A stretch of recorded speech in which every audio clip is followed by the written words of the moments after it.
ئایا ئەمریکا چ بەرنامەیەکی هەیە بۆ دەسەڵاتی کوردی؟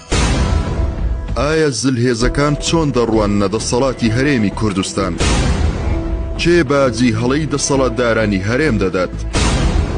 ساڵانێکە میللەتی کورد ئاوەتەخوازی دەوڵەتی سربەخۆیە چاوەڕوانی تاوێ حەسانەوەیە لەو پێناوەدا کەچی بەهۆی بڕیاری سەرپێی و ناعەقلانەی دەسەڵاتی کوردی و بیرنەکردنەوە لە دەرەنجامەکانی زۆر جار لە گەیشتن بە ئامانجەکان نزیک دەبێتەوە، بەڵام دەکەوێتە ناودەمی مارەکە و دەچێتەوە خاڵی سفر و میلەتەکەش دەچێتەوە دۆخی نائومێدی و دواتر بە جۆرێک کورد و قەوارەکەی دەبنە ئامانجی بێگانە و دوژمنانی. لەو بارەیەوە نووسەر و ڕووناکبیر مەسعود عەبدولخالق دەڵێت دەستکەوتیش لە ژێر سایەی فاسیدان دەبێتە شکست. وەک بینیومانە لە چەند ساڵی ڕابردووی خۆمان هەرێمی کوردستان گەشەی زۆری کرد، واوەسف دەکرا خۆی دەوڵەتێکە لە ناو دەوڵەتێکی تر، ئاستەکانی پەیوەندی دەولی گەیشتبووە مامەڵەی یاسایی هەتا عەسکەریش.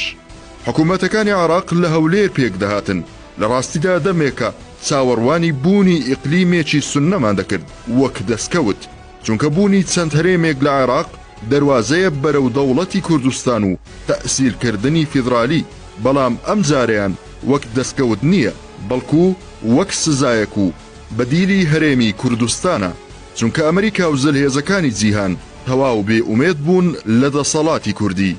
ئەگەر سەیری ڕاپۆرتی دەساڵی ڕابردووی دەولی بکەین لەسەر کورد، هەمووی بە نەرێنی هاتووە.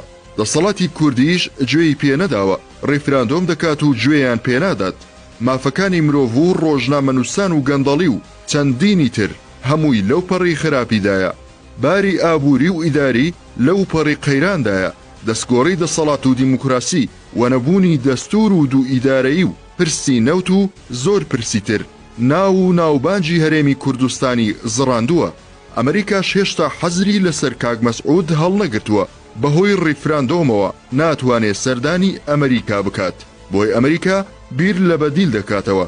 ئەویش ئیقلیمی سوننەیە و عین ئەسەدی زۆر گەشە پێداوە. شنگالیش لەم ڕێککەوتنە کەوتە سەرمووسڵ. پرۆژەی ئۆڤاکۆ بەوێدا ڕەت دەبێ، کەرکووک تا شنگال لەگەڵیدایە.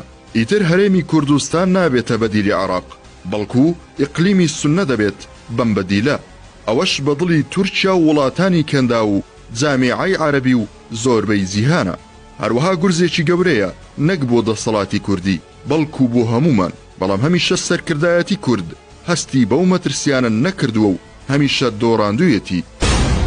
تاکە ئومێد لە ئێستادا سەرکەوتنی جۆ بایدنە لە هەڵبژارنەکانی ئەمریکا کە خاوەنی گەڵاڵەی سێ هەرێمی عێراقە، دووبارە دەرفەتێک بۆ جۆرە دیزاینێکی تر هاتۆتەوە پێش.